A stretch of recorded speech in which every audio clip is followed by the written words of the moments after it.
Hello, hello, hello. Welcome back to the Football Corner. Welcome back to another live stream, another show, another video on the channel. Big ups to everybody who is here nice and early. Obviously, Capo putting in the arroz con polo settings. Pollo, Did I say pollo, that? pollo. Pollo. Arroz con pollo settings. Rice, That's it. baby. Come on, man. Come on. A big up to my brother in the building saying, see you drop a stinker next. Laugh my ass off. There you are. There you are, you fraud. But big ups to you for tuning in. Thank you very much, guys, for tuning in to this match reaction for the game against West Ham, where we absolutely smacked these lot. Absolutely smacked them. Played them off the park completely. And I'll be honest, West Ham, I think they had one shot on target, and that came in like the 70 or the 80th minute. I think when their shot came. And bro, listen, that is the that is the way to dominate a team. Big ups to some people who are coming through. Big up to Donna Cullen, who's saying, "Well, go on, Mr. Sard," and also saying, "Mr. Sard is Mr. Das coming. He's not going to be coming today. He's not in this stream today." But big up to Das. I know he's your favorite creator. He's your favorite content creator. So big up to him, and big up to you, Donna Cullen, as well. Big up to McChronicle, who says, "How's it going, Sard?" Panelists. Yes, my panelists. My panelist that I'm joined with today is obviously Studio Hooks. To my right, I got to his right. It is none other than Football Capo. Then to the bottom, you have Ashraf. And to his right, you have Mr. T, aka TKA, coming straight out of Turkey with the Yo, Turkey yo. Poppers pulling out. Come on, man. Let's Yo, go, man. yo. Assalamu alaikum. Big up, big up, big up, big up, big up. Salam. And guys, we do have Connor coming in from CMO Sports. So he is just running a bit late. He's going to be here in about 5 minutes. So he will be here. But make sure you're doing something for me, please. Make sure you're smashing that like button. Make sure you are hitting the subscribe button on the channel. We are trying to get to 2K now. Obviously, on the road to 5K. But small steps. We're trying to get to 2K now. So inshallah. Exactly. Just hit that red button for me. Make sure to hit the bell notification as well, so you're notified every time we make a video, every time we bring something out for you guys. Okay. Big up to Hugo, says big up Sard and the crew. Come on, you gooners. Big up you. Big up McChronicle, who says Naftali, ¿cómo estás, amigo?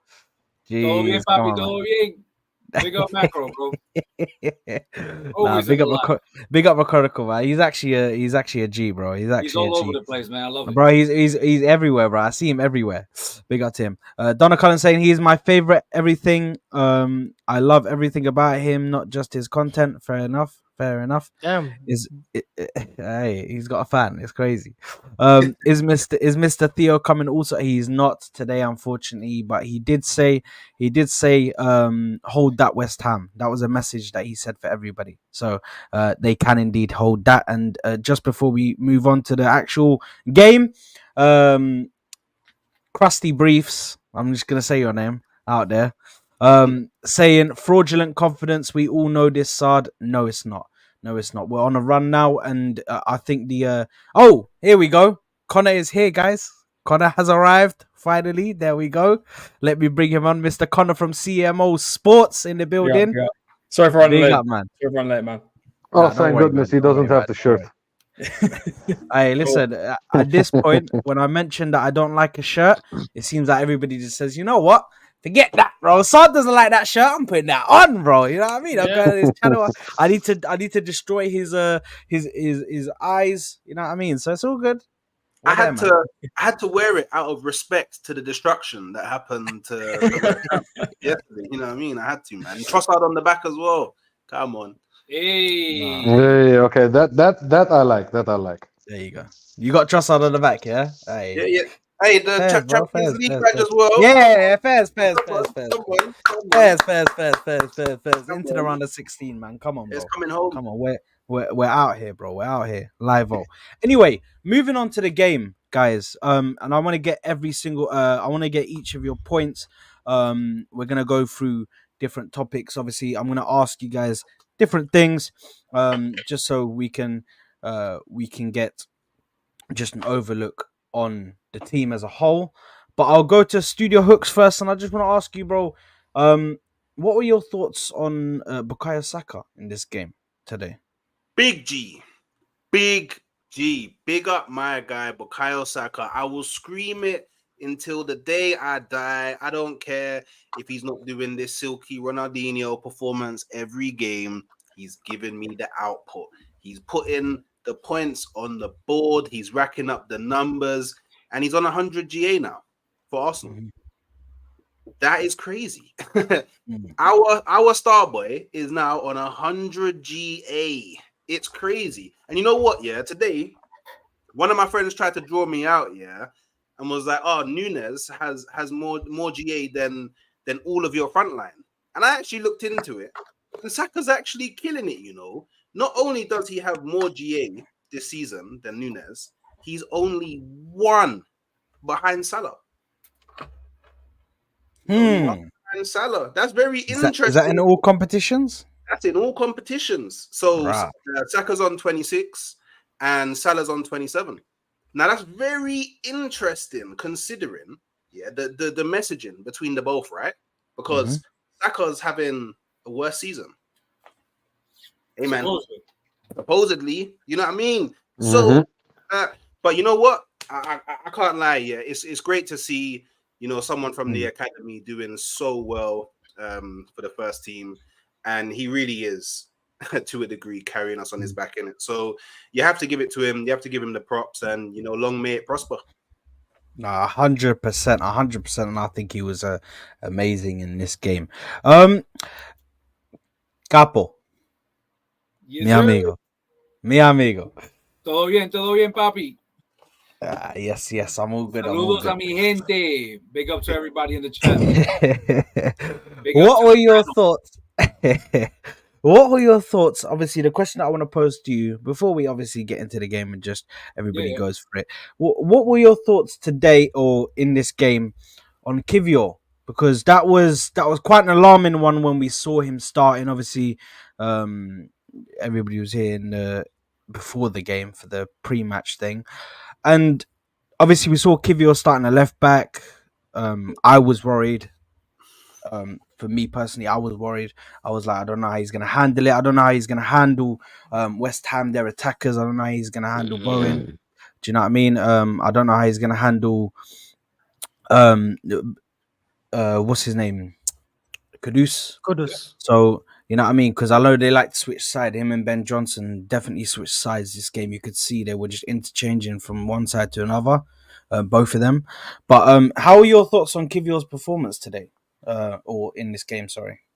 Well, I told you yesterday, the watch along towards the end during the game, I was like, Kivior, I just shrugged my shoulders. He did what he had to do. He was defensively sound in the very beginning. You know, when Kudus literally just stole the ball from him, like stealing candy from a little kid, man. It was like, here we go. You know what I mean? We're gonna get exposed on that left hand side, but. I think we all saw that defensively we kind of shaped up to a back three with him, Gabriel, and Saliba, and the person that was inverted was Betting Blanco. So it was good to see that we can count on him when we do need him. Obviously, Tomiyasu wasn't there. Zinchenko wasn't available either. So, you know, we have to use what we got. And Kivior is what we got at this point. You play for Arsenal, you need to have that performance at least defensively sound. You know what I mean? So he did what he had to do for me. He wasn't anything exciting on the eye. I saw he kind of gallivanted forward in the second half at one point. Obviously, when we're up that without many goals, man, it's a little confidence for him, which is good. Hey, give him the minutes. Expose him to what the English Premier League is all about. Obviously, we didn't take advantage of him last year. So if we have to call on him as a left back and all he needs to focus is on defense, bro, I'm all for it. He obviously is good in the air. Obviously, we all saw the own he scored against us a couple of games ago, tongue in cheek. But he's a big boy in the box. He's a big presence, and he's got long ass legs, man. So for me, he did what he had to do. And would I want to see him starting week in, week out? No, absolutely not. That's Tomiyasu's or Kafuyasu spot to take when he gets back.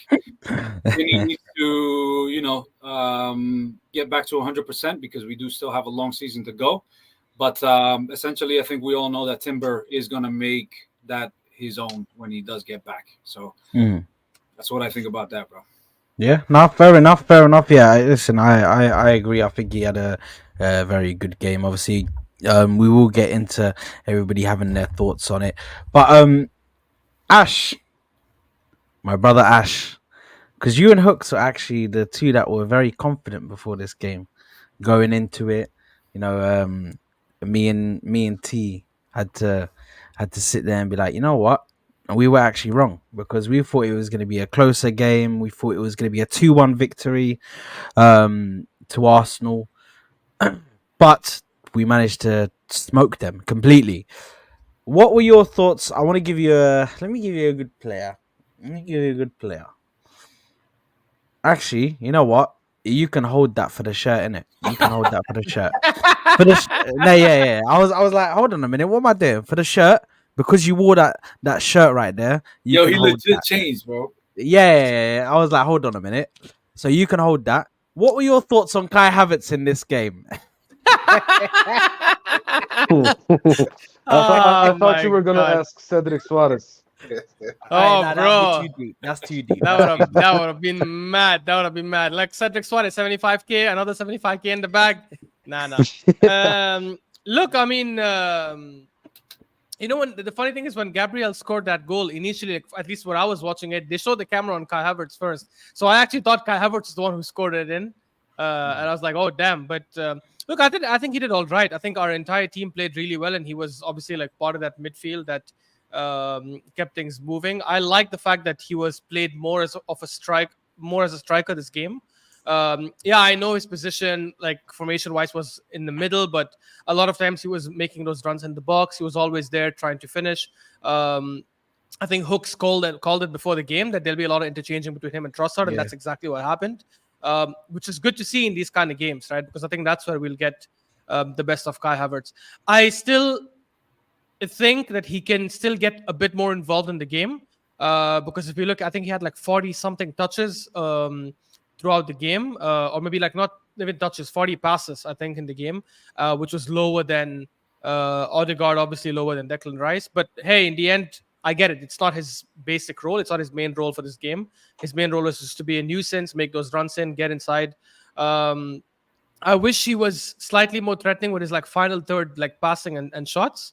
I still feel it's lacking a little bit. I think he was in he had a couple of opportunities where he could have like put Martinelli through and he couldn't get the through ball in. Whereas someone like Odegaard, I think, would have definitely strung a good pass there. But look, he was okay, man. He wasn't like he didn't like I didn't watch his game and say, oh my god, this guy's having a phenomenal game. I think he did his job in the end. For me personally, I would still, obviously given who comes back, I would still probably consider dropping him next game. Do you know what? Just on Havertz, yeah, a bit of credit that I have to give him, yeah, is I think we can't actually fully see the value that he's bringing to the team when you watch it on the TV. I think if you was to watch him from the stadium, you would see all of the runs that he makes to create space for other players, all of the players that he drifts out of position to create space for other players. I think that's part of his game where he's a workhorse that I feel we don't actually properly see when we're watching on the TV. But then the question then becomes, Hooks. The question then becomes, is that a good enough or unique enough feature for us to be like having someone like him in the pitch? Like, can we not have someone who could also do that, but also on the ball be a lot better, a much better finisher? Like, I'm honestly not trying to be negative. It's nothing negative about yesterday, but I'm just thinking like there are, I think, a lot, because Granit Xhaka showed us last season. Who would have thought in a million years Granit Xhaka is going to get 7 goals, 7 assists. He's going to be so lethal in the box. He's going to create chances and move the ball so well in the final third.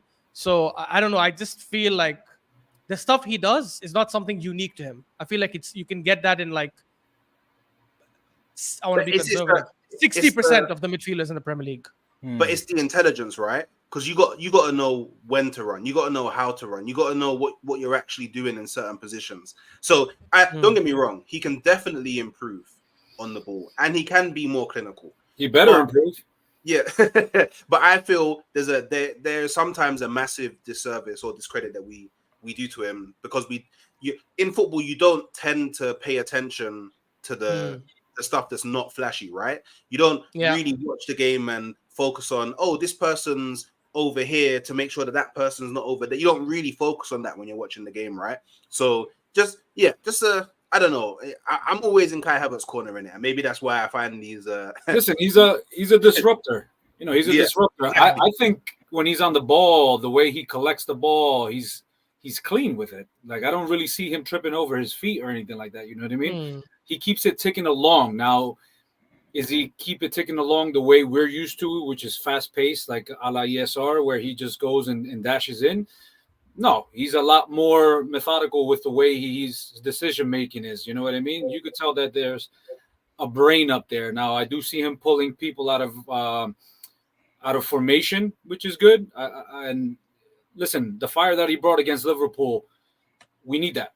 And if that's his role for us now, man, it is what it is, bro. He's here. I don't even want to talk about Kai, but he is filling a role for us at the moment. And if he can continue doing what he's got to do, and as long as we collect those W's, he's on our squad, man. So you got to back the kid. That's the funny thing. I genuinely, I know he sucks in finishing in front of goal, but outside that, everything he does as a striker is actually really good in terms of the way he holds up the ball. He can make runs. He's got decent pace. I know he doesn't look like he's like that quick, but he's actually pretty quick. Like when he's making those runs. Yeah, his acceleration is decent. He can shoot from far. He can head the ball. Everything except his one-on-one finishing, which is crazy because it's supposed to be the main thing he needs as a striker, is actually not top notch. I don't want to exaggerate, but it's quite decent. And we saw it against Liverpool, except for that finishing when he missed the 1-on-1. Everything else he did that game was actually pretty good. So I still want to see him play up front a lot more than seeing him in the middle. But I think in these kind of games where we know a team's going to play low block against us, I guess it makes sense to sometimes play him in the mid too.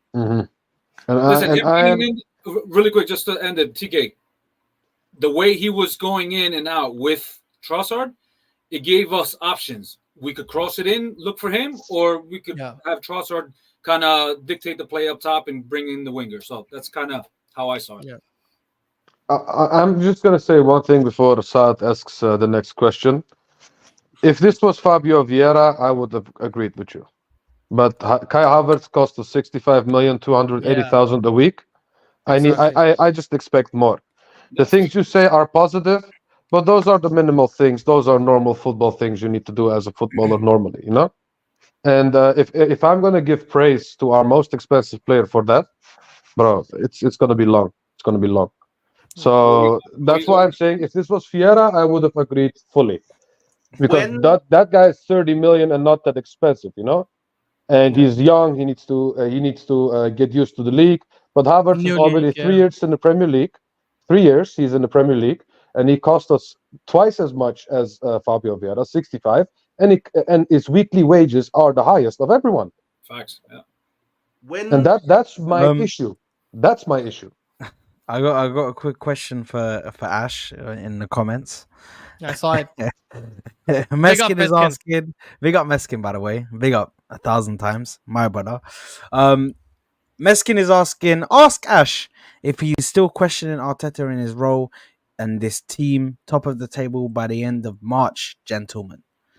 Yes, Meskin, because for me, nothing's changed from what I've said a couple of weeks ago. I think if he doesn't win I always thought Man City are going to win the Premier League, right? And I still stick by that just because of the fixtures, the team they have, the way they're playing right now when De Bruyne is back. I still think he could have done a lot better, especially with the investment he made in Kai Havertz. And I still stick by what I said. Like, if he doesn't win the Premier League or the Champions League this season, right, and we don't even challenge for the league, I think we will. I think we will be in the title race till the very end. But if for whatever reason we fall off like we did last season, towards the last 3-4 games, I still think he's failed this season. He's not done a good enough job. And I would say, yeah, I wouldn't mind considering and looking at other options. I don't have blind loyalty to Arteta. I'll be honest. Like, I'm more than happy to praise him. Last 3-4 games, he's been phenomenal in the way he's picked the players, in the way he set up the players. I'm more than happy to give him praise. But like, you have to also we also don't want to be reactionary. Like, the fact is, if we end the season 6-7 points behind whoever wins it, and let's say we crash out of the quarterfinals, in my opinion, we would have regressed from last season. In my opinion. Staffy going crazy. Saying how much the super chat studio hooks off the stream. Bro. Listen, Go all of five, these go guys.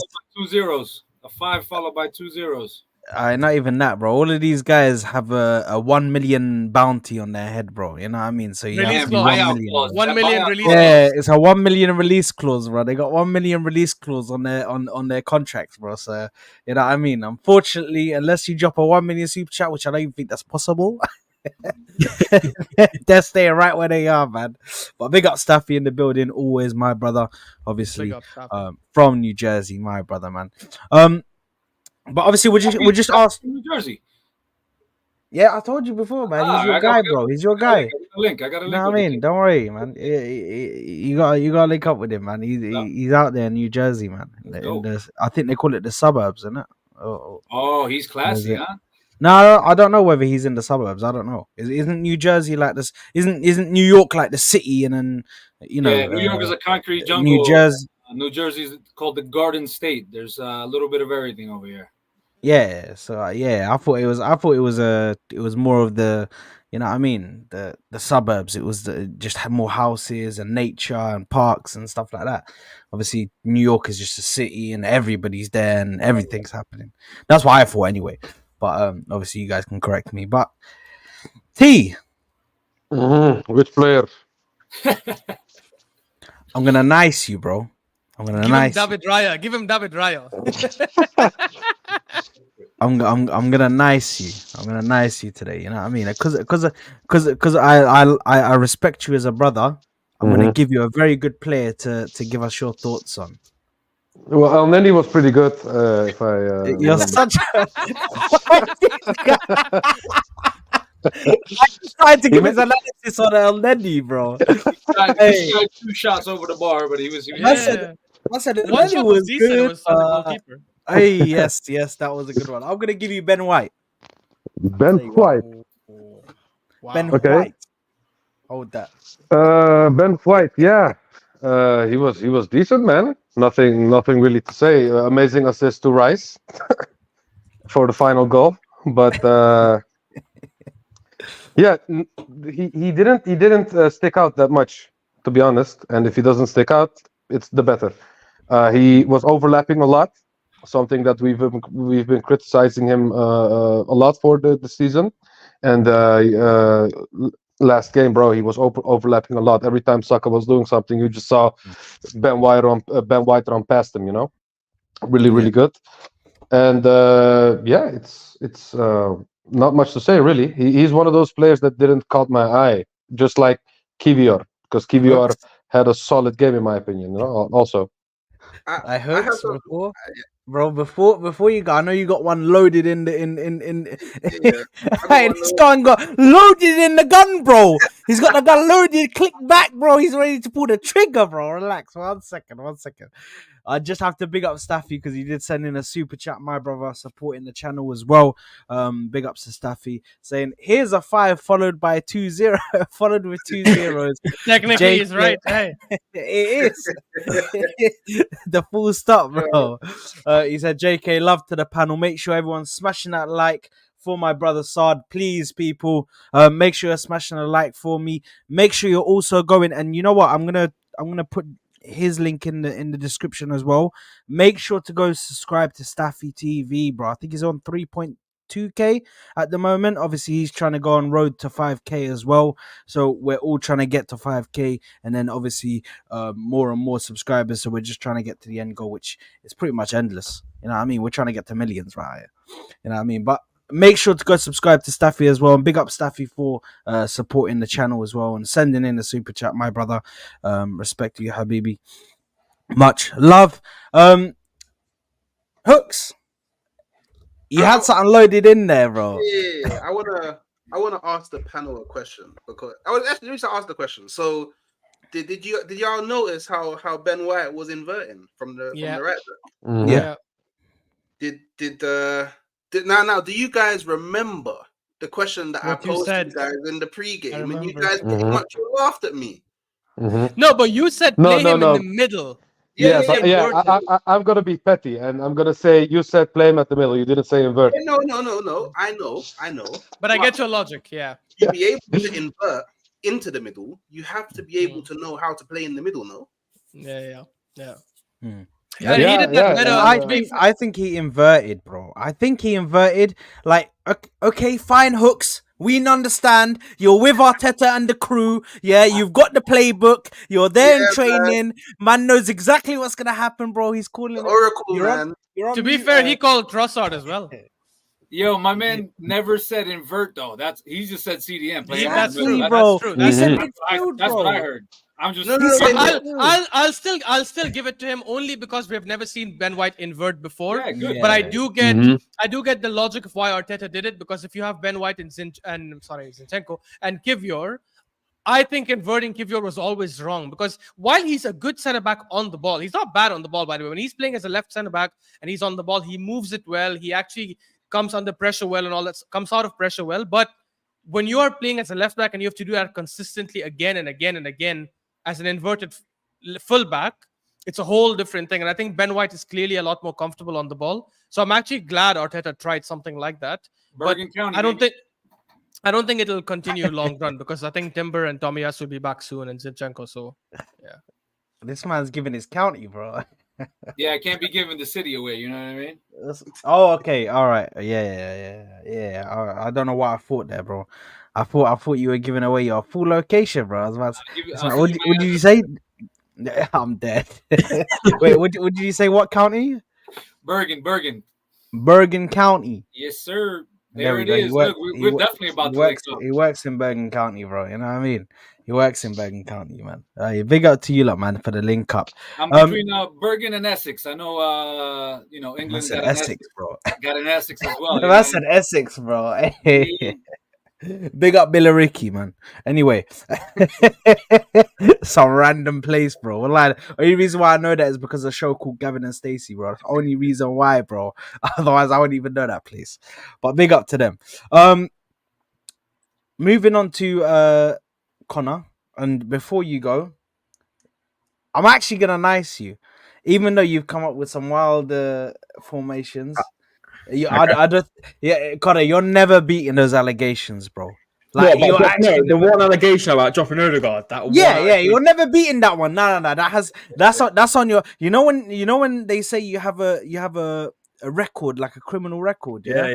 That's and it sticks with you for life. That dropping Odegaard, that sticks with you for life, bro. Yeah, anytime right. he busts case, yeah, I'll take the L. I'll take the L. You know what I mean? Yeah, I'll take the L. Now I'm gonna give you David Raya. How do you think he did in this game? Bro, you're such a fraud, bro. You give me Ben White, you give him Raya. Bro, he gave me Kai Havertz. So Bro, exactly. why are you giving us the balls? Okay, Why are you complaining? I got Kivior, bro. Come on, bro. The one that should be cheesing right now is Hooks. You got Saka. He is cheesing. Yeah? He's always cheesing. And then I started. And then once I gave him Saka, yeah.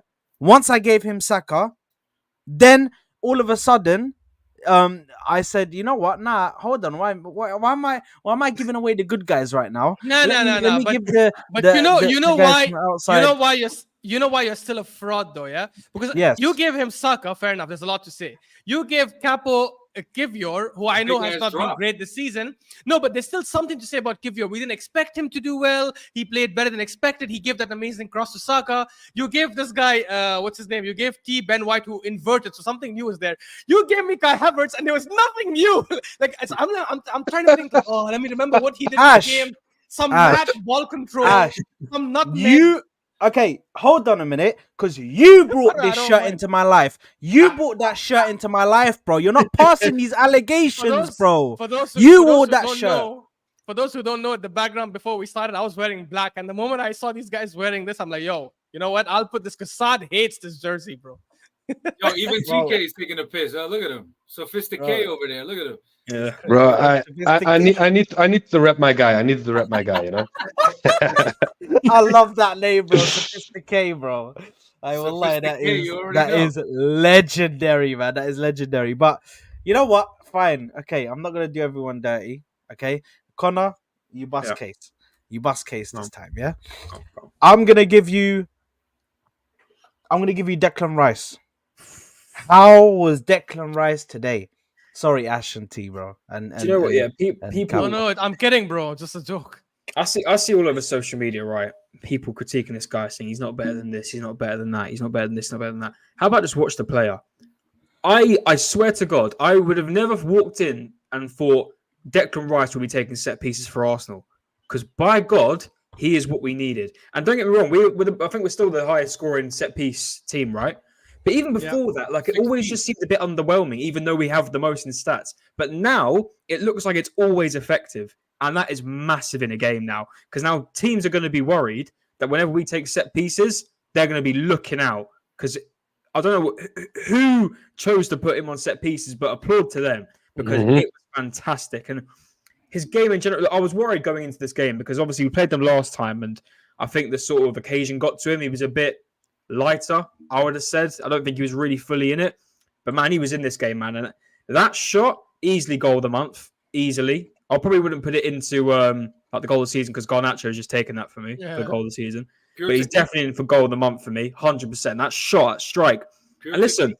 them West Ham fans are giving him shit, and I'm sorry they were. I'd have celebrated. I honestly would have. But I'm sorry. They were booing him the whole game, majority of them. Well, Yeah. the half of them that stayed, because the rest of them went off and done something else at half time. The other half of them that stayed were booing him. I'd have celebrated personally, but fair play to him. Nah, 10 out of 10 performance, man. 2 assists and a goal doesn't get better than that. For a DM as well. A DM, you know? And listen, I'm not going to sit here and say, oh, you know, he's better than Rodri, all this stuff. I don't really care about that. Just a player in general. The fact that we've got him is the biggest and probably the best signing made under Mikel Arteta. Yeah. Easily. Yeah. He's just so good. And listen, the fact that he can play in a 6 and still be that effective in a game is crazy for me. It really is, you know? So listen, respects to him, 10 out of 10. And just like the team, all work well together, you know? And it's games like this that do give me hope, that make me think, right, can we push on?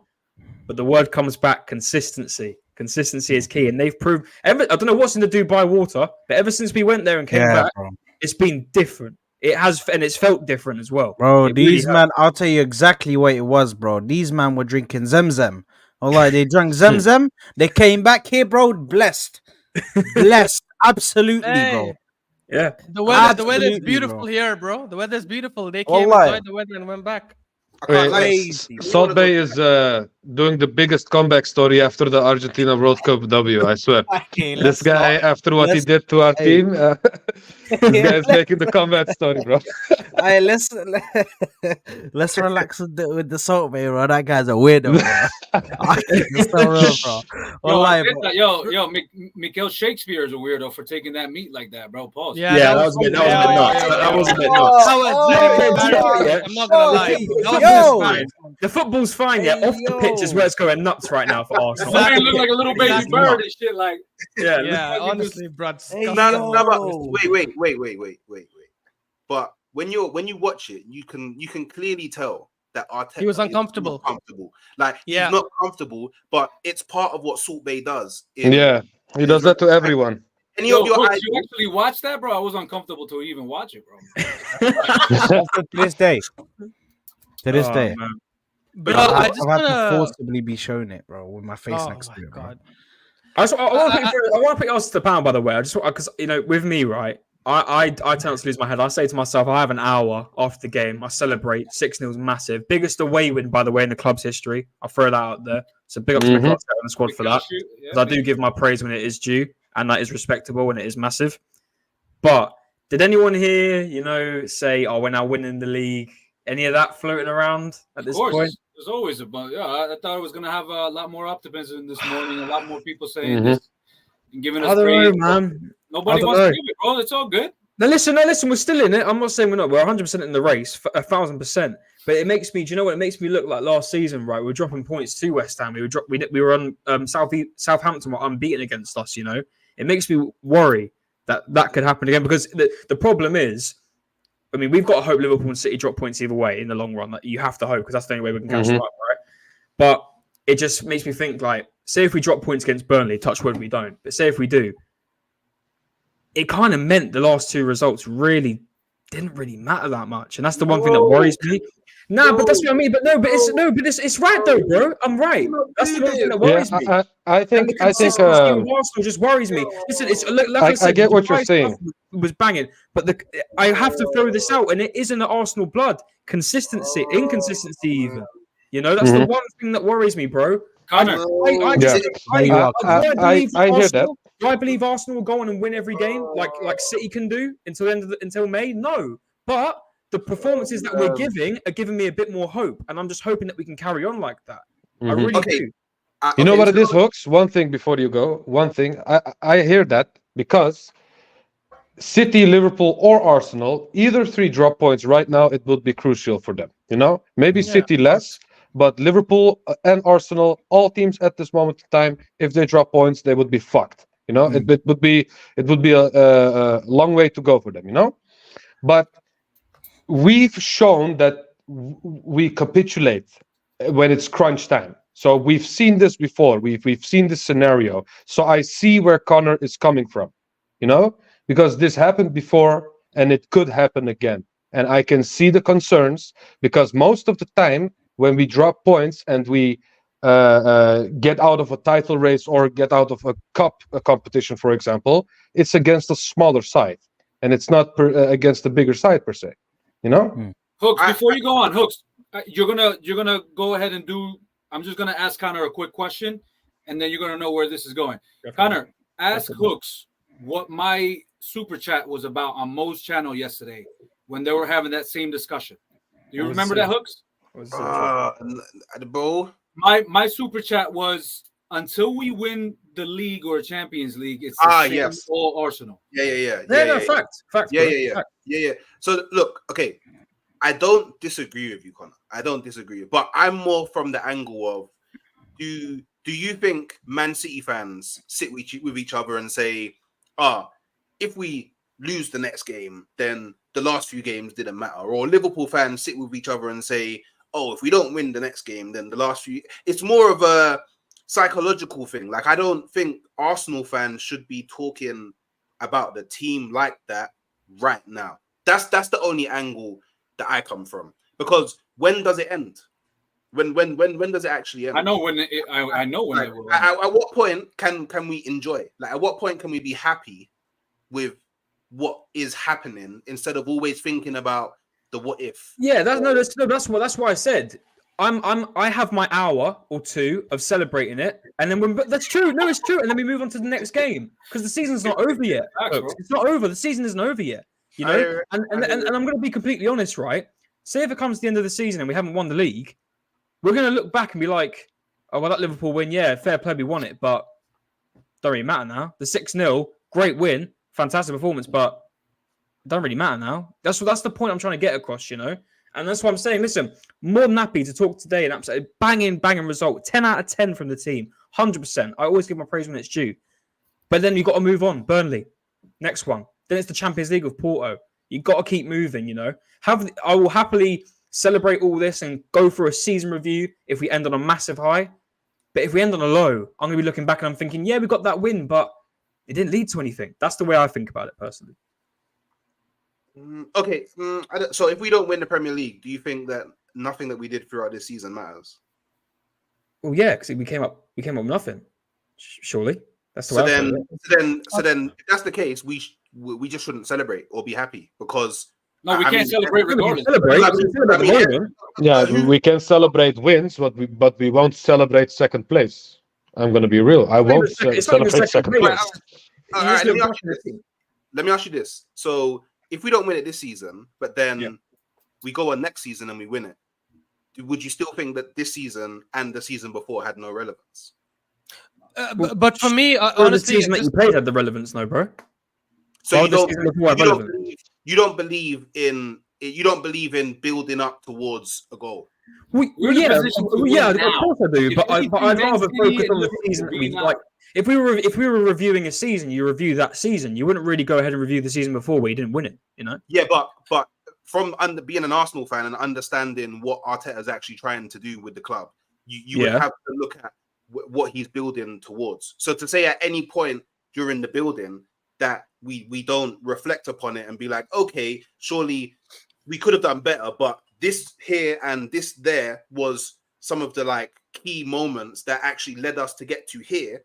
Like, do we not? What is this? Well, that's like. Well, would you? How do you think? Go on. For me, that's just for me personally. If I was looking at that, yeah, I'd say like for me that would look more like they were big moments under Mikel Arteta in terms of a season. Like if in that sense, I think of Bournemouth of last season.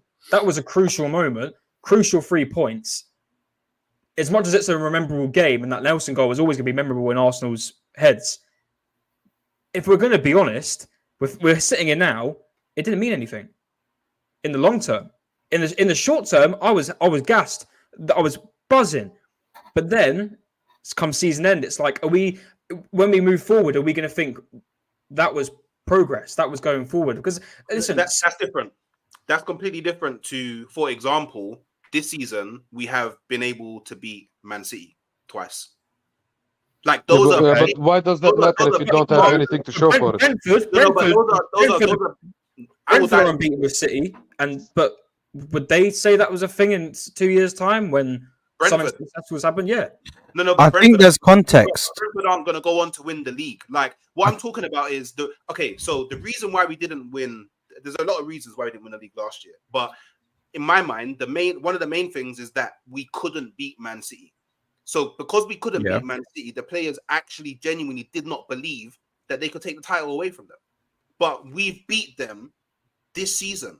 That's a big hurdle to jump over mentally for a young team. So then to say that what happened in this season means nothing in the next season, I can't understand that kind of analysis, because unless we change all of our players, how can that ever make sense? Bro, but we did the first 2 years that Arteta was here. That's what my point of the super chat was yesterday. It was like, bro, I've been following Arsenal since '98, and those were the glory days, right? Now, when I have to wait year in, year out, and then I have to go on loan to Barcelona because Titi's on there, then my favorite midfielder, Czechs, goes back. Fabregas goes back over there because we're playing so shit. And now we have to wait another 4 years for Arteta to go ahead and show us progress. Yeah, that's all good and well, bro. But I don't see Bayer Leverkusen going ahead and saying, yo, Xabi Alonso, we're going to give you time. He's doing it now. And he wasn't doing it last season, though. What was that? He didn't do it last season, though. But he didn't do it last year. But that's 1 year. That's 1 year compared last to season what was his we're first going season. through for the last And no disrespect, that's the Bundesliga. If you put Arteta into the Bundesliga, then he does what Xabi Alonso does. Yeah, but now they're talking about Xabi Alonso. Guys. No, they're going to replace Xabi Alonso. We're gonna start a war in here, bro. We're starting No. Look, I'm gonna be footy judge Mo. I'm gonna be the judge. I'm gonna be the judge. I got no gavel at the moment. I got no gavel. I'm Mo without the agendas. You know what I mean? I'm Mo just the judge bit of him. Yeah, where I just come in here and judge everything. Can I ask one thing? Though? Ash wanted. Yeah, T. One second, because Ash was gonna go, and he again with the shotgun had it loaded up. But obviously, I do want to get back to the game, innit? So I know this convo is. There's a lot to celebrate. I want to, yeah, exactly, because it's celebration for me right now. Do you know what I mean? I'm trying to piss off Jamie Carragher. I hope he sees this. I hope. Oh, please. He's a fraud. He is. That is one fraud. Oh, the guy spits on people. The guy spits on people. He's a fraud, bro. He's a bum. Right? I made a comparison. Yeah, you should have seen his commentary when Liverpool playing Everton in the cup, and they scored. Already got a goal. 96th minute. Klopp was on the pitch, 1-0 against Everton. And listen, I get the derby, I get that, but really? And you heard Jamie Carragher going off on one in the commentary box, but we're not allowed to celebrate. All Bro, right. this guy is crazy. His agendas against Arsenal and against Man United at times is actually shameless, bro. That's biased, It's man. Biased. actually disgusting, and the fact that we pay for that, for him to be in that punditry box and to be there and be a pundit, and the fact that we pay to see that and to hear that coming out of his mouth, bro. Like, how do I get back all my money now? Because I don't want to support that, bro. Yeah, you go there and you give proper analysis. You don't sit there and say, "Oh, get down the tunnel. You won Yeah. the game. You played brilliant." Well, you Bro, know, it's let still the man fake, celebrate bro. with his fans, bro. I Let mean, him it's celebrate at And also the home. reaction It's a as big well. game. That My man apparently, can't and sleep at night all I've heard, that was a bad Liverpool side. That was a bad West Ham side. So in any case, then any team that loses is just a bad side. It wasn't the fact that the Exactly. team played well. It Yeah. wasn't the fact Yeah. that the team outplayed them. From now on, and I'm going to do it with Liverpool, United, because I've seen it all online. It's mainly them lot. Whenever they lose or whenever they win, sorry, I'm going to say, well, that team were just bad. They was just a bad side. It wasn't Yeah. like you outplayed them. That's all I've heard. So I don't know why, but there's always, whenever Arsenal are on a good run or Arsenal are showing a form of progress and are bettering everyone else, it's all nah. There's always excuses. That team wasn't good enough or that. Get out of it, man. That's literally like us going to who's the team that they smacked? Um West Ham in the cup. It's like me going to Liverpool and saying, "Oh, you were lucky that West Ham didn't get more chances. You were lucky that they didn't finish some of their chances. Oh, you were lucky on this. Oh, the team was just bad. West Ham were just bad." And I've actually heard that come out of people's mouths. I heard that yesterday. Yeah, man. People actually sitting there and saying West Ham are shit. You're expected to beat them, so why are you happy? Like, what is this brain dead mentality, bro? What is this? That's literally. I don't know what to say when I hear stuff like that, bro. Because it's crazy how you can come on and say when we win against West Ham, who yes, right now they're not in the best of form, but they're still West Ham. Yeah, their defense has still been able to play very well. Yeah, we won against Liverpool, who I don't care what anybody says. Yeah, although Klopp got it wrong, we also outclassed them tactically and on the pitch. Do you know what I mean? So I don't care what happens, but we won those games fair and square. Same thing with the Palace game. Same thing with the Nottingham Forest game. You know what I mean? But Ash won. Just quickly, Ash, yeah, because I know you had the shotgun loaded, and I believe. Oh my God! No! It's not And that I believe that I believe it's being pointed in my direction, isn't it? So No. so I just wanna clarify, yeah, where my line of thought, my thought process around Arsenal, right? So I've been supporting Arsenal from like 95, 96. So from roughly around Wenger started, right? So yes, the first 8 years of Arsene Wenger was absolutely insane. Like, I don't think I've ever had so much joy as a fan of anything in my life. Like, it was just constant success after success after success. We was competing with Man United. We was battling. It was great, right?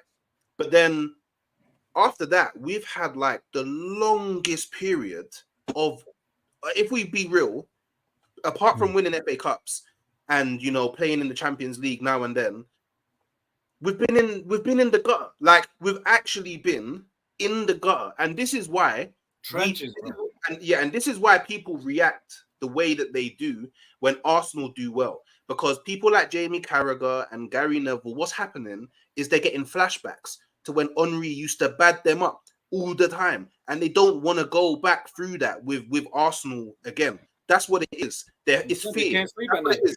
It's fear. So now, why I kind of back Arteta in ways that people usually don't think I should is, why should Arteta pay for the crimes of the people before him that put my club in the mud? This is what I don't understand. This is why I don't understand this context. It's like people talk about Arteta and what he's doing from the frame of mind that he's managed Arsenal throughout the whole time they was in the mud.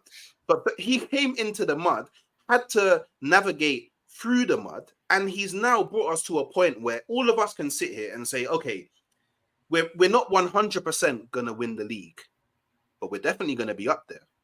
When was the last time as an Arsenal fan you could say that Honestly, like you could look anyone in the eye and say, yeah, we're up there.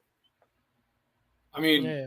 l- Look, I hear what you're Leicester- saying. Listen, I go back to Go ahead, Leicester bro. real quick. I just go back to Leicester. We were almost there, and that's when I started feeling we were the nearly team. We were the nearly team. We get rid of Samir Nasri. We get rid of Adebayor. We get rid of Van Persie, which is when I noticed that we were just we're not serious anymore. We're not serious. Are we serious now? Absolutely. Are we competing? Absolutely. Can I ask for more than just be in it, in and around it? 2 points off, 3 points, whatever it is, one game off. Yes, there's a big dramatic difference from when Arteta started to where we are now. Yes, we can celebrate, but that feeling of seeing armpits, bro, is something that I'm not used to it anymore. You know what I mean? So until I get that back, whether it's with Arteta or it's with somebody else, that's all I'm asking for.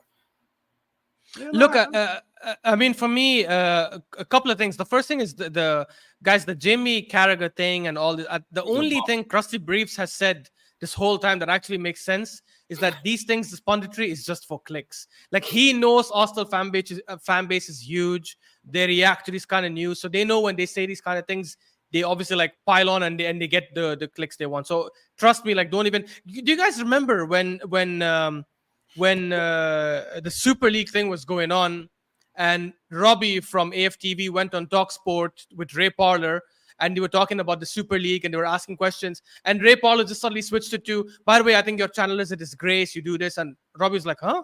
Where did this even come from? It's obvious, right? Because they get these kind of scripts and say, hey, rile them up, ask these kind of questions so you can get these people. So just like this is just waffle. It's obviously hypocritical. The Xabi Alonso thing, I'm sorry, I don't agree with that, Hooks, because last year, I know it's the Bundesliga, but the level of difficulty, in my opinion, that he had to go through with a team like Leverkusen is harder than any other like top manager in like any top league, because he had to take a team that was battling relegation last season.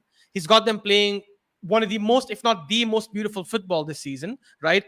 Undefeated when we are like more than at 65% of the season already, and he's still undefeated in every single competition. I think just 4 draws and everything else is wins, right? I watched that Bayern Munich game. They dismantled them, right? They dismantled them.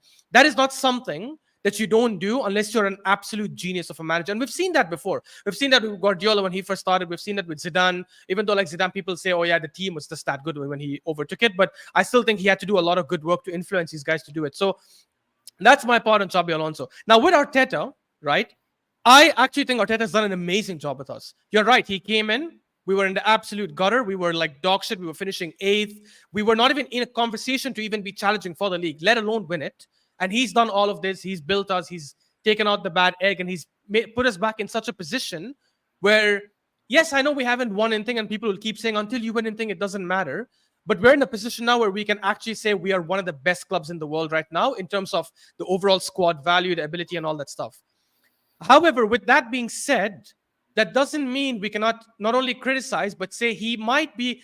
You know how there are some managers who are so good at building the team and getting them there, but then sometimes they just don't have what it takes to take you to that last step, right? Now, Arteta might have it, and I'm praying to God he does have it, right?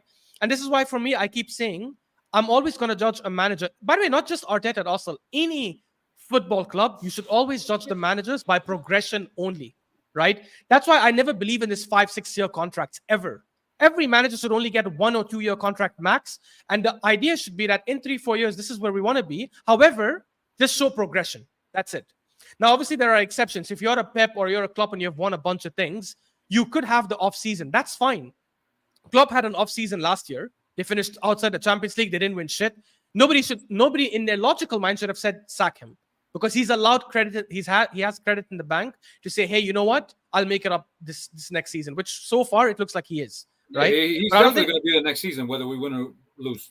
That's exactly. So for me, as long as Arteta keeps showing progression, I'm more than happy with him staying. And this is why I said if we don't win anything this season, but he challenges for the Champions League, he challenges for the league till the very end, I'll say, hey, you know what? It's progression over last season. Let's go again. But if he ends up regressing from what he did last season, that's when I will have questions and say, well, you don't have credit in the bank, in my opinion. And on top of that, you've regressed from what you've done last season. I think that's why we have to always be careful. And when we're evaluating players, because he made me feel like so happy watching the team compete again, but we shouldn't let that blind us from like the final next steps. Because by the way, we could use the same argument for Liverpool. When Klopp came, they were also in the gutter. They were finishing 8th, 6th, 7th, wherever they were. They were not even finishing in the Champions League. I know they had the freakish season with Brendan Rodgers, but we all know that was more Suarez and Sturridge versus the actual manager himself. The guy came in his 4th year, won the Champions League, and his 5th year won the league. So it is possible for Arteta to also be doing that. As long as he shows progression, I'm more than happy with him staying for as long as he needs. So what is regression? Yeah. I mean, open to the panel. Sorry, Sadi. I don't know. No. Go ahead, bro. Because I know Ashley's Yeah, gonna so- have to leave in a bit, in a sec. What would regression for the panel? What would regression be? And I mean, Ash, you're talking about regression. Like for me, regression would be shitting the bed again and just doing the same mistakes that we've been doing over the last 2 seasons, like bottling it. Are You're we at a right. point right now where if we don't win it, are we bottling it because we're not in first? Or Form of trophy needs to come to the club. I'm sorry, the fact that and it is, and I feel like I've got a fair point here. The fact that we've been dropping out of cup competitions like nothing it is really disappointing as an Arsenal fan myself. And listen, I haven't seen many FA Cup wins. I've seen about 2 or 3 of them. You know, in my time of supporting Arsenal because I'm only still young. But you know, we're known for it. We're known for, especially for the FA Cup, of course. And it is disappointing. And listen, at the end of the day, Liverpool game, just to go back on it, listen, it wasn't the best day. Listen, there is some reasons of falling out of games. You know, sometimes it may not go your way, like Liverpool, for example.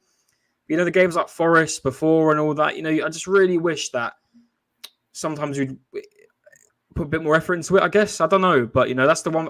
For me personally, to answer your question there, bro, I mean, I just want to see some silverware. It's just what it is, man. I think it's So can I ask you something, Connor, in that regards? Because I understand what Capo is saying, and I agree that obviously winning a trophy that obviously becomes progression, right? But for me, it also depends. Because if let's say we won I was fuming when we lost the FA Cup because I genuinely, and you can ask Sad, and I said this to him, I genuinely believed we're gonna win it. I'm like, this season we're definitely winning the FA Cup because I saw that we were playing. I'm like, the biggest hurdle is Man City. We already beat them twice this season. I know we can beat them if we face them in the thing. And even last season when they knocked us out, it was 1-0 and Nathan Ake late goal. And we didn't even start our main guys, right? But with that being said, if let's say we won the FA Cup and finished 5th, I would be like, yo, that's regression, right? So I'm going to flip it now and ask you guys. This is just a hypothetical, right? Let's say we reach the Champions League semi-finals or finals. We get knocked out by, I don't know, Madrid, for example, or Bayern by like a goal or penalties. And we finish 2 points behind Man City, 2nd place, for example. Would you guys say that's progression over last season? Yes. I wouldn't be happy because obviously I want silverware, but yes, you can say that. On paper, Yes, you can say that is progression because I'm sorry, absolutely. for the first season back in the Champions League and the fact that you're in that scenario that you just put us in, yeah, I could say yeah. It will annoy me a lot because I just want to see silverware at my club, but that's a fair objective, and I could say yeah. And that's my point. That's why I'm saying like there are situations where we don't win a trophy this season, but we can still proudly say, oh, we did progress. And by the way, generally how the team is playing right now, the last 4 games. I hope I'm not jinxing it. Inshallah, I'm not jinxing it. I don't see the team capitulating the way we did last year. I still don't think we'll win the league, but I do see us playing really well from here. Like, what I mean is, if we lose to City at the Etihad, that's not capitulating, right? That's normal. A lot of teams lose to City at the Etihad. Some teams get smashed to City at the Etihad, like Madrid and Bayern Munich last season.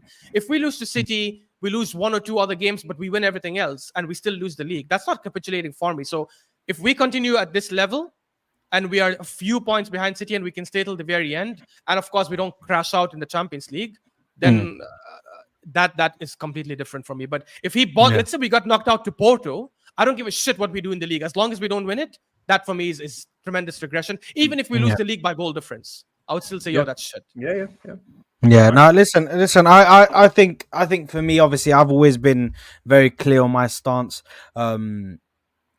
It's just let's not regress. We have to progress, and like you said, progression for me is getting further in the cup competition or in the European competition, and also keeping a literally like I'd say a 5-point gap between the top spot if you don't win the league. So even let's say for instance, if we came 3rd, but it's like 3 points between all 3 of us. Do you know what I mean? Like where City have won it at like 85 and us and Liverpool are like maybe matched on points, or maybe Liverpool have got 1 point more than us and we've got 1 less point than them, then that's and then if we get further in the competition, that's for me, that makes it, you know what I mean? I can give him another season. I can do that. But if we regress, then for me, uncomfortable conversations. Because, do you know what I mean? I do want success eventually, inshallah, and hopefully it will come. But we have to move on. Obviously, Ash needs to go. We spent most of this thing talking about freaking what's it called? Arteta go crazy. It all started with him taking, Sorry about that. Why it does this was all always him come and up Salt on? Bay. It was all him and Salt Bay, bro. That's where it started. What exactly, bro? It all started with cool. Salt Bay and all of that. But I'm just gonna quickly do this. Meskin put out a super chat, sorry, saying, Saad, get me on this panel next time out so I can cook some of your men. Pause. I don't even know why I paused there. It wasn't even a pause whatever you want. But and yo, why is my guy with the Colombian scarf in the background? No, who is my guy with the Colombian scarf in the background? My Colombian brother, up Dímelo, the papi. Gunners. Yes. Todo bien. Speaking of Colombians, I got Jefferson Lerma and Daniel Munoz repping Colombia right now with the Eagles. So big up to Munoz. He just came in through the English Premier League, man. So it's good to see my compratotas aquí con nosotros. It's always good to see, man.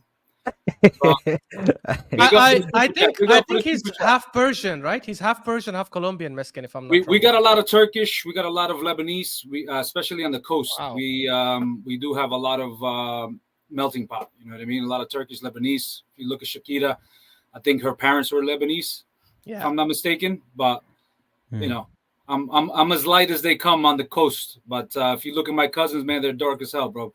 So, but big up, man. Big up to my Colombians in here. Capo, you have an admirer, man. You have an admirer now. Hola, donna. Hi. So that's a hola dola. Hola. Hey, hola, that's too funny. But Bienvenido, listen, bienvenido.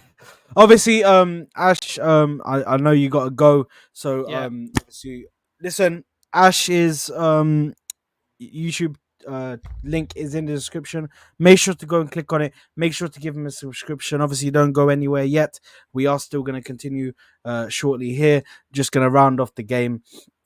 Speaking about a few other players, but Ash, thank you very much for joining us today. Big up, guys. And we'll see you on the next one, my brother. Peace out, my guys. brother. Goodbye. Ciao, ciao, ciao. Latest. Take care, bro. Cheers. Take care. Right, guys, I think we just need to round off this game. So let's speak about the big boys. Obviously, we've spoken about Declan Rice already. We've spoken about Saka. Let's speak about Trossardinho. In the words of T, give me your thoughts on Odegaard, who had an absolutely amazing game yesterday. Give me your thoughts. That goes to you, Connor. I saw your little smile there. Why, when I said Odegaard, did Connor smile? Why did he smile when I said Odegaard? Because I thought you were going to say like, I'm going to talk about Odegaard. Yeah, Connor, do you want to have your opinion on Odegaard now? I'm like, oh yeah, of course. Yeah, give me Odegaard. No, we're here. You know what I mean? We'll start off with you if you want. You can speak about Odegaard. I don't think he had a big game. Listen, that's what you're gonna say. It's crazy, but I want you guys just to give me your overall thoughts. Just give me your thoughts on all, obviously the players that we haven't mentioned. Saliba, Gabriel, obviously 2 goal scorers yesterday. Just give me your thoughts on, obviously, like I said, Trossardinho. Also, give me your thoughts on Odegaard. Martinelli as well. Give me your thoughts on him as well. Let me know what your thoughts, and we'll start off with Connor. Just give me your thoughts on a couple of the players, bro. Yeah, no, fair play to Odegaard. He had a great game, picking out passes, man, and proving me wrong. Ever since I said that, he's been proving me wrong. I'm just saying that it's like he's been giving 10 times more effort.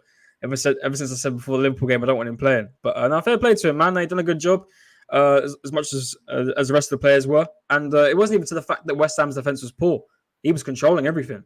And I don't know if you lot agree with me, but I saw that he looked like he had a lot more space. He wasn't confined to that right side of the midfield. Felt like he was a bit more open, could do what he wanted. And when Odegaard's allowed to do that, I think he's a way better player. He's allowed to just free flow, do whatever he wants, pick out passes. Now he was really good. Trossard, man. I'm just gonna say this here now, and people may disagree with me. Jesus needs to hold bench if he comes back. He has to. Unless we're going to play him on the wing, Absolutamente. there is no reason why we should be dropping Trossard right now, in my opinion. I just think if you drop, and it really does annoy me because we've seen before, Trossard is on form, he gets dropped. And I'm like, why? And the thing I like about Trossard is compared to Jesus is because Jesus we know is an out striker, and neither really is Trossard, but I would put Trossard there more as a personal choice. But Trossard, there's so much more confidence in taking a shot. He'll rather take the shot than take the extra pass, which is what Jesus will do, which is nothing wrong with that. I see Jesus as more of a player that progresses play. He's more of a dribbler. Trossard just gets the ball and he says, do you know what? I'm going to fling this in the back of the net. And he took his chance and it was great. So calm and collected. And I want to see him start against Burnley. I really think he'll get even more goals against Burnley as well. Maybe another one, maybe two. I don't know, because Burnley are shambolic at the back. So I feel like he'll have a good time there. But no, in my opinion, if Jesus comes back, he's going to have to hold the bench or he's going to have to play at the wing somehow because that's the only way I see him really effective in the Arsenal team personally. I'd personally rather see him on the wing. But Trossard was fantastic. Once again, if he scored that goal, the volley, I would have loved that. But it was a great save from Areola, to be fair. But that was a great volley. And I'm quite glad that Havertz didn't try to go for it. I think he got a call off him and said, let me take this. And it's just unlucky on the day. Saka, for me, very, very good. He's back on form now. Definitely back on form. I do still think to the fact that at the start of the season, he was a bit off it. Wasn't fully on it. But now he's really gotten back into it and he's properly getting back into the team. And like I said earlier, Stuart Hooks, about the 50 goals, 50 assists now. In 200 something appearances. So that's crazy, man. For a 22-year-old, it's nuts. It's not stats. So fair play to him. Just on that, 30 to 50 of those appearances were at left back. Yeah, no, I saw that. Yeah, there was a big percentage of them that were at left back. So fair play to him, man. Crazy player. We know how crazy he is. Listen, I do believe at the start of the season he was a bit shaky. He wasn't up to his fully formed best, but then he's been getting straight back into it in recent months. He's been really good. And at the beginning of the game, he was missing chances, and I thought, oh man, it's gonna be one of these games, isn't it? Where before the first goal went, I thought, oh man, it's gonna be a bit tough one. But now he came back into it. Great penalty, calm penalty, and the shot, by the way, from him for that goal. His left foot compared to his right is chalk and cheese because that right foot's got no power on it whatsoever. But that left foot is dangerous and it's powerful. It's a stinger. He's definitely got power on the right foot. I remember him hitting the top of the net, just bang. You know what I mean? That's not actually not to be fair. But one thing I can tell you is I remember yesterday speaking to you gents at halftime, especially Hooks, TK, and Saad, where Saad, you asked me how you feel Saka's doing, and I said, he's okay. Obviously, that's before he scored the two goals, and before he scored his beautiful goal in the second half. And the reason why I said that was because he was missing those chances, Connor. Obviously, in his post-match, he did say how you felt your performance was, and he said himself he was unhappy, and the reason was because he missed those chances.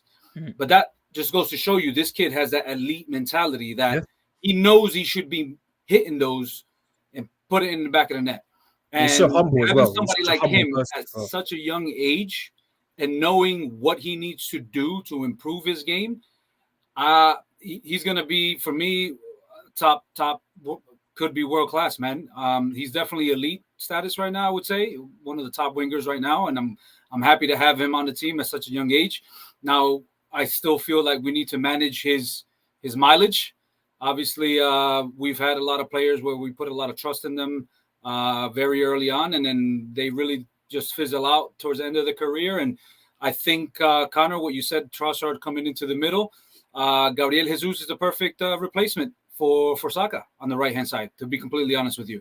So for me, Saka is a monster, man. He's a beast, and he's only going to get better. And listen, it's one of those where you got to give him praise, and I think we expect him to finish those off, which is why we act so hard on him. So big up to him. But really quick, man, I know you want to talk about, Mo and who everybody else that played. Everybody played well, but I got to say, TK, you've been very quiet, and I know you mentioned earlier on Havertz and his price tag. All I want to say is that arroz con pollo, papi, y frijoles for 105 million. We're getting carbs, protein, and fiber all in one, baby, with rice playing in the middle. All right, we bought rice right? And I said yesterday, Beckham, Rice, and I saw a lot of other people in the Arsenal world saying the same thing today. A lot of people got offended with him getting compared to Bex, and we're not saying he's Bex, but he's delivery yesterday, and compared to last year where he took the first half of the season where he took only 3 free kicks for us, and this second half of the season he's taken 12, and we're leading the charts on set pieces with 16 goals. If you are offended with us comparing him to Bex, cool. So we got rice and a chicken milanesa, all right, a la Pirlo. All right, if you want to feel better just because a guy never played over here, it's all good. But I think we got a beast on our hands, man, and he's just a well-rounded player, bro. And I said in the group chat earlier, gents, we have Partey and Casemiro being compared to Rodri last year, who's the best CDM. He is the best CDM right now. In my opinion, obviously, Rodri is definitely up there with him. But either way, bro, I'm going to take my guy Rice all day. I think we got the perfect package for that price. I'd pay for it all over again, bro. No, fair enough. Who else has got anything to say about these all of these players? Just on the Rice, the free kick thing. I have a. So obviously, I think he takes corners because he's techie. We at this point we can now just admit he's techie on the ball.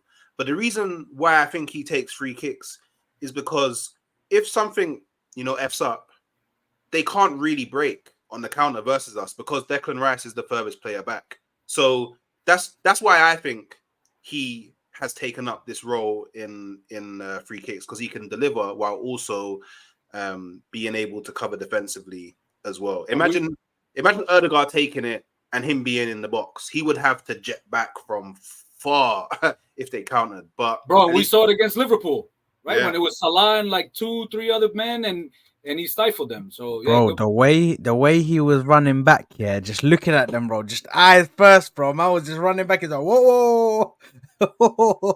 Calm your horses, guys. Relax. Let me get into position first, then you lot can do what you got to do.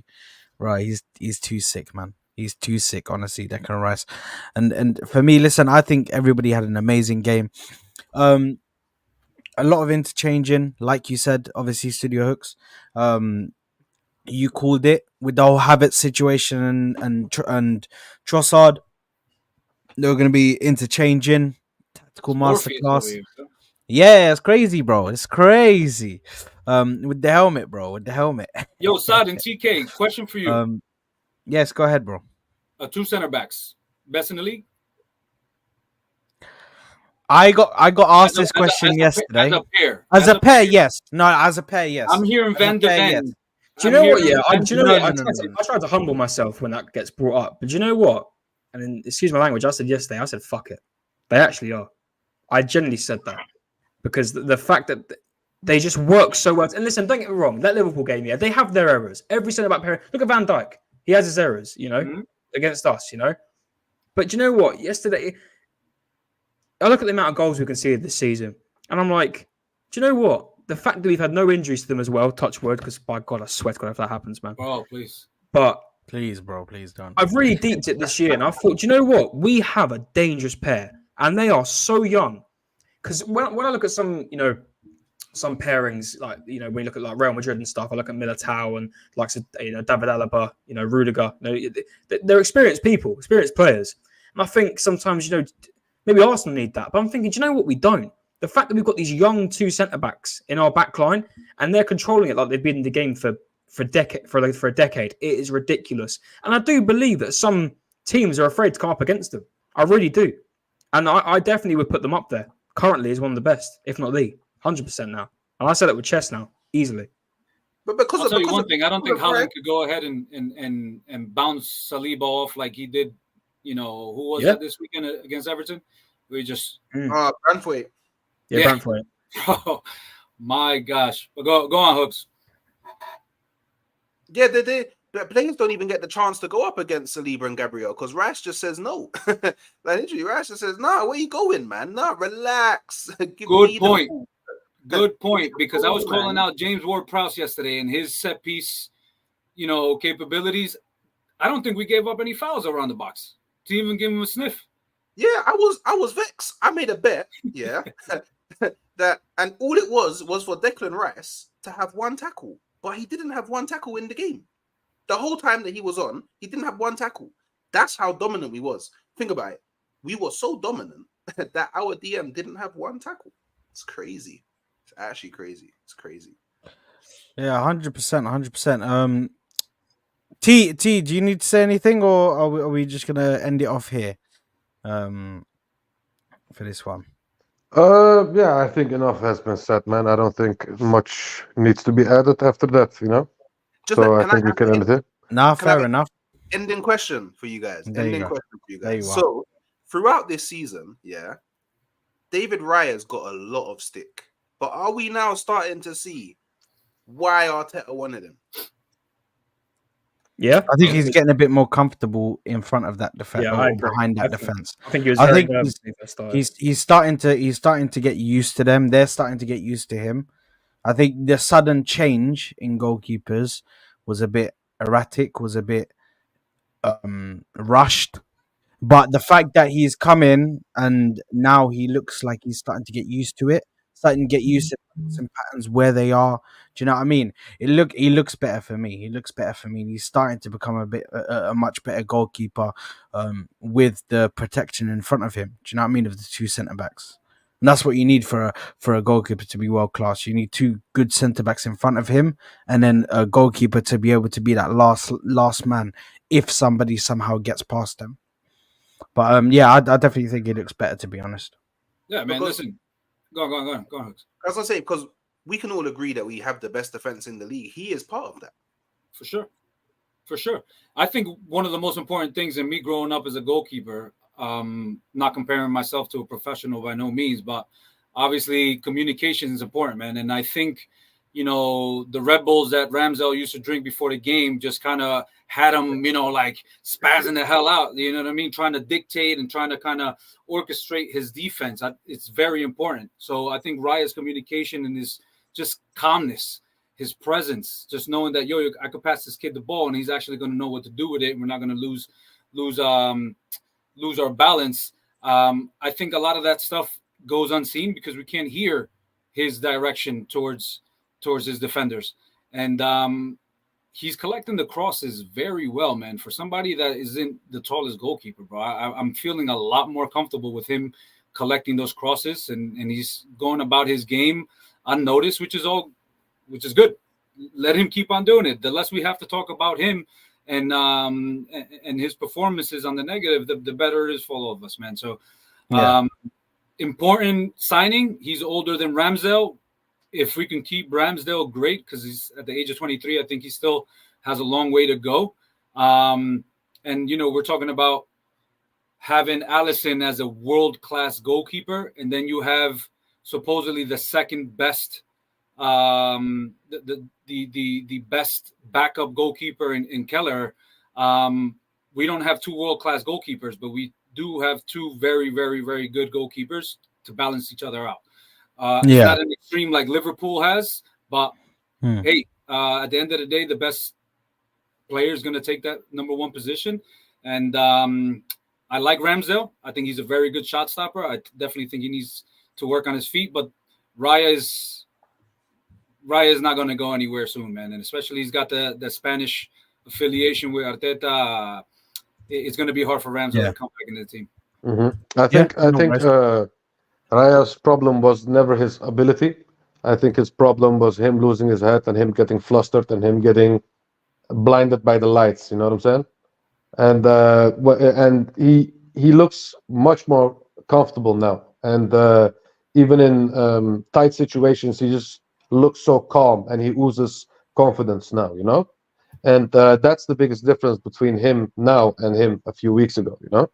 And that's why he looks much better. And like I said, it was never his ability. It was just him losing his head most of the time, you know? Yeah, no, 100%, 100%. Yeah, listen, I guess that's the end of this stream. Thank you very much, everybody who has joined in. Thank you very much for everybody who has tuned in to this one. Thank you very much for the panel. Big up to Hooks, big up to Capo, big up to T, big up to Connor, big up to Ash as well, who had to leave early. But big up to you guys for joining us on the stream, guys. We'll see you on the next one, and peace out, my people. Latest. Well,